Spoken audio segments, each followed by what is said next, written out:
Pemirsa, hari ini Komisi 11 DPR RI akan menggelar uji kepatutan dan kelayakan atau fit and proper test calon Deputi Gubernur Bank Indonesia.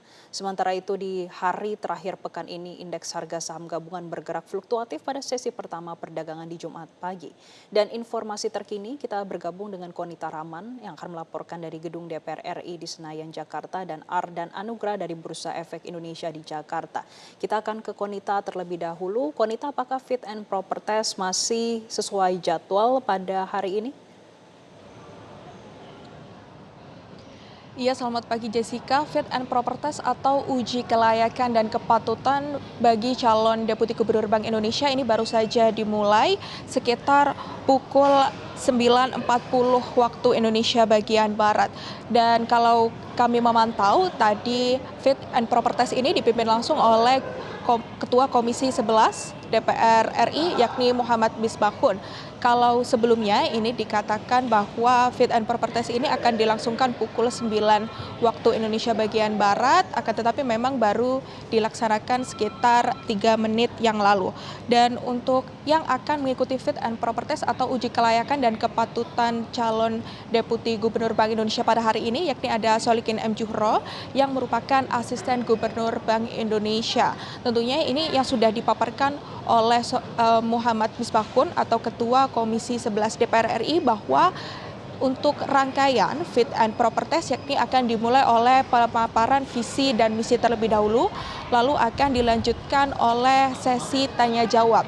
Tentunya ini untuk mengetahui seperti apa kebijakan-kebijakan moneter yang akan diberlakukan oleh para kandidat. Tentunya ini kita harus memperhatikan bahwa memang untuk saat ini isu yang paling diutamakan yakni terkait dengan stabilitas nilai tukar rupiah yang mana saat ini akhir-akhir ini sudah mendekati di level Rp17.000.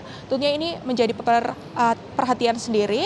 Lalu juga untuk fit and proper test pada tahap selanjutnya ini akan dilakukan Senin 26 Januari 2026 yang akan diikuti oleh kandidat nomor urut 2 yakni ada Thomas Djiwandono yang merupakan Wakil Menteri Keuangan Republik Indonesia sekaligus keponakan dari Presiden Republik Indonesia Presiden Prabowo Subianto. Lalu akan diteruskan oleh kandidat nomor urut 1 yakni ada Diki Kartikoyono. Kalau kita melihat bagaimana biografi dari ketiga kandidat ini, yang pertama yang melakukan fit and proper test pada hari ini yakni ada Solikin M. Juhro yang mengawali karirnya di Bank Indonesia sejak tahun 1994 yang juga pernah menjabat sebagai Kepala Institut Bank Indonesia di tahun 2017 sampai dengan 2022, lalu Kepala Departemen Kebijakan Ekonomi dan Moneter di tahun 2022 sampai dengan 2023, dan sejak tahun 2023 Solikin M. Juhro ini menjabat sebagai Kepala Departemen Kebijakan Makro Prudensial hingga saat ini dan juga menjabat sebagai Asisten Gubernur Bank Indonesia. Lalu yang kedua yakni ada Thomas Djiwandono yang merupakan Wakil Menteri Keuangan sekaligus keponakan dari Presiden Republik Indonesia yakni Presiden Prabowo Subianto yang kalau kita melihat kemarin sudah dikonfirmasi oleh Ketua Harian Gerindra yakni Sufmi Dasko Ahmad yang menyatakan bahwa Thomas Djiwandono sudah mengundurkan diri sebagai pengurus harian, pengurus Partai Gerindra yakni sejak tanggal 31 Desember 2025.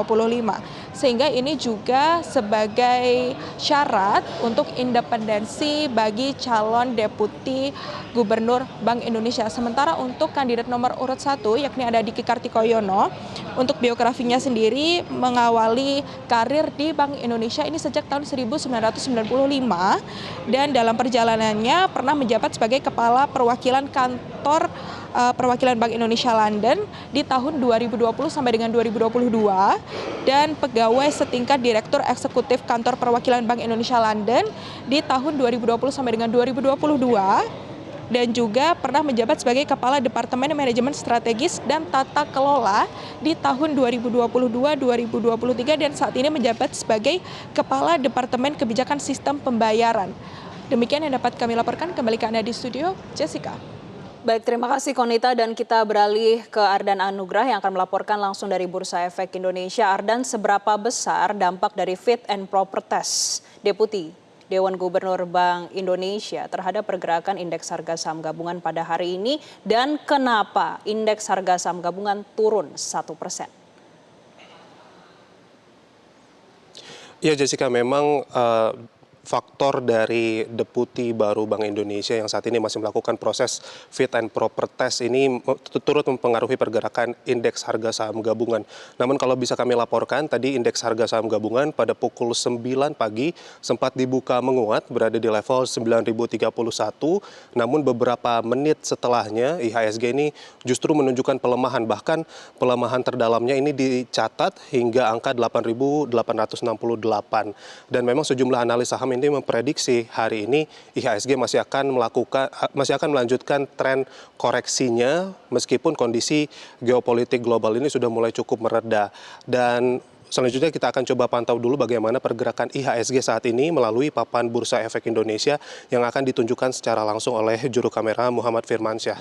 Setidaknya sekitar 49 menit perdagangan berlangsung, saat ini indeks bergerak di zona merah. Ini menunjukkan pelemahan sekitar 75 poin atau setara dengan 0,85% yang berada di level psikologisnya 8.915. Dan hingga saat ini setidaknya sudah ada sebanyak 9,7 triliun nilai transaksi yang sudah terjadi dan ada sebanyak 21,4 miliar volume saham yang diperdagangkan. Dan bisa kami laporkan juga Jessica, hingga saat ini setidaknya ada sebanyak 459 emiten saham yang melemah, sementara itu ada 137 emiten saham yang menguat dan ada sebanyak 111 emiten saham yang stagnan.